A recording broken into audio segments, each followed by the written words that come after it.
বিসমিল্লাহির রহমানির রহিম। সুপ্রিয় দর্শক মণ্ডলী, আসসালামু আলাইকুম। অ্যাগ্রো ফার্মে আপনাদেরকে স্বাগতম। আমরা আমাদের গতানুগতিক ধারা অব্যাহত রেখে আজকে আবার আমাদের সামাউল চাচার লেবু বাগানে চলে এসেছি। আমরা আজকে গত 3 দিন আগে তিনি কত টাকার ফল বিক্রি করেছেন আর এখন লেবুর কীরকম বাজার এটা সম্পর্কে জানবো। তো চলুন শুরু করা যাক। আসসালামু আলাইকুম। ওয়ালাইকুম আসসালাম। কেমন আছেন? সব ভালো আছেন? আছি আলহামদুলিল্লাহ। আপনি কেমন আছেন? আলহামদুলিল্লাহ ভালো আছি। তো বলেন আপনার লেবু বাগান সম্পর্কে। তো আর বলবাইকে তো পরিচিত বাগান, এর আগেও তো অনেক সময় বেচা কিনা হয়েছে। তো লেবু এসেছে, আল্লাহর মোটামুটি আল্লাহর রহমতে গাছের লেবু ভালো এসেছে। জি। তো লেবু আরো ছিল, আমি তো গত 3 দিন আগে, হ্যাঁ জি 3 দিন আগে এই বাগানতে আমি 40,000 টাকার লেবু বেচেছি। জি। তো এখন এইসব লেবুগুলো হয়তো নিত, তাহলে সামনে রোজা বুঝে একটু ছেড়ে দিয়ে ভাঙিছি যে সব ভেঙে দিবি। হ্যাঁ, এইসব লেবুগুলো এই রোজা আমি চলতে পারে, তোমাদের হয়তো দাম পাওয়া যেতে পারে। এখন কত করে বিক্রি করলেন? এখন ওদের খরচ, ভাঙা খরচ, জোন খরচ সব জি। ওরা 4 টাকা করে পিস দিয়ে গিয়েছে, আমরা শুধু গুইনে দিয়েছি। আচ্ছা ওরা সব খরচ ওদের। আচ্ছা, আপনার এরকম দাম হয় যে আপনার বাগান অনেক বড় এই জন্যই কি, নাকি হলো ছোট যারা চাষি? বাগান হয় মানে আর কি, আর এই এলাকার লোক জানে আমার বাগান আছে। আচ্ছা। আর তারপরও এলাকায় মাল খুব কম এখন বর্তমান। এর আগে অনেক লোক মেরে দিয়েছে, নষ্ট করে দিয়েছে। এটা তো ধৈর্য ধরা জিনিস, কারণ একটা মাল আমার এই যে হাতে তৈরি 3টা মাল দেখা যাচ্ছে। জি। এইখানে নিম্ন আমি রোজার মাসে 15 টাকা পাবো এই 3টে মালে। এরকম যদি আমি টাকা পাই, আমার তো এখন বাগানে সেইভাবে খরচ নেই না আচ্ছা, গত 2-3 মাসে যেহেতু এখন ফলের টাইম, পিক টাইম, সামনে রোজা, এখন বিক্রি হবে সেরকম, তো গত 2-3 মাসে আপনার বাগানে পরিচর্যা বাবদ কত টাকা খরচ করছেন?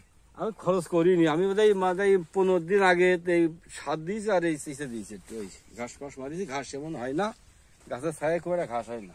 আচ্ছা। তো এখন খুব বাগানে খরচ কম, এখন সার আর পানি, এই হচ্ছে মেন খরচ। সার কেমন দেন? সার মাল যদি ভাঙি, এই বাগানে একবার মাল ভাঙবো, 2 বস্তা সার দিলাম, দিয়ে আর 2বার মাল ভাঙতে পারবো। আচ্ছা, তারপরে আবার হয়তো 1 বস্তা দিলাম। আরাম। কি সার দেন?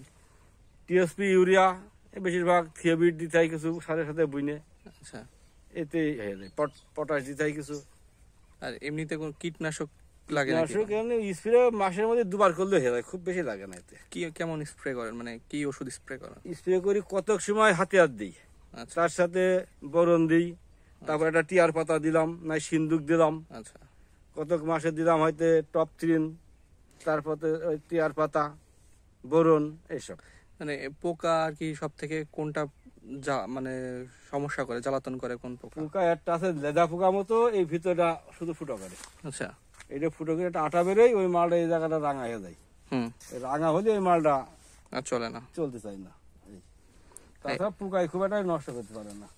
এই আর ওই স্প্রে বোরন দিলে কি হয়, মালটা এরকম কুকড়ায় না। অনেক মাকড় লাগার কারণে মাকড় ওই যে আছে হাতিয়ার বা টপ 3, আচ্ছা, এটি সারবে।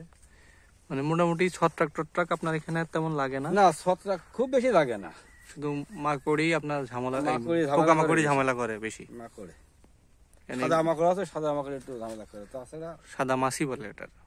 দেখ, আমরা মাকড় বিলে পরিচিত আমাদের কাছে। আচ্ছা, ওটা ঝামেলা করে।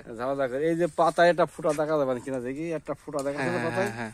এটা আমরা ভাবলাম একসময় যে রোগ। আচ্ছা। তখন এটা রোগ নেই, এটা পাতার বয়স। আচ্ছা। এর মধ্যে কোনো রোগের কোনো সিস্টেম নেই, পাতা বয়স হবে পড়ে যাবে। এই পাতাটা আমরা কোনো রোগই পালাম না। এটা তো রোগ। হ্যাঁ, এটা রোগ।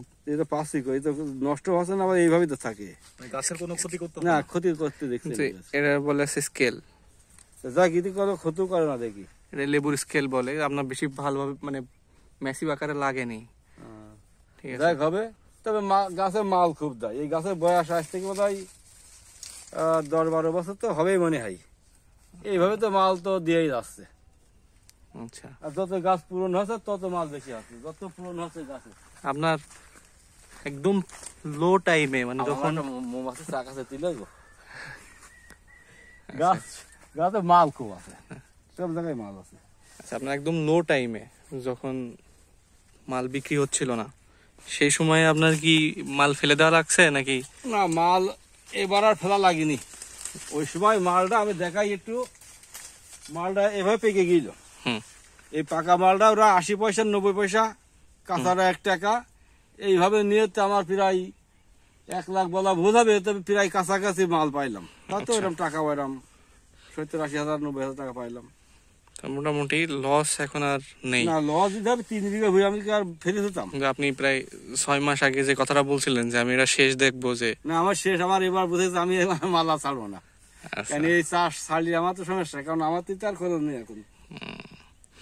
ফাও টাকা আসতেছে তাও একটা। টাকা এখন একটা ভুঁই লিচুর টাকা তো 20,000 টাকা বিঘে। হুম। তা সেইভাবে তো আমি ভুঁই রাখিছি, তাহলে আমার তো লস হলে তো আমি রাখবো না। বছরে 60,000 টাকা আমার এখানে দেওয়া বিশাল লাগতেছে। ব্যাপার, 60,000 টাকা লিচুর টাকা, কিন্তু সারা বাংলাদেশের কি জানে, আর অন্য জায়গায় বেশি আছে মনে হয়। তারপর বলে কি এই ড্রাগনটা এসে চাষের এই জমির দামটা বেড়ে গেছে বেশি। ড্রাগনের জন্য ড্রাগনের আমাদের এদিকে জন্য। ড্রাগনের জন্য এই সমস্যাটা হয়েছে বেশি।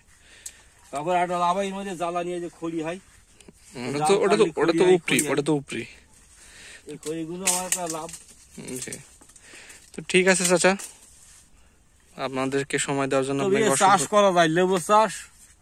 আমি তো এই দেখেন একটা লেবু তো দেখাতে পারছি না ভালো করে, উপরে একটা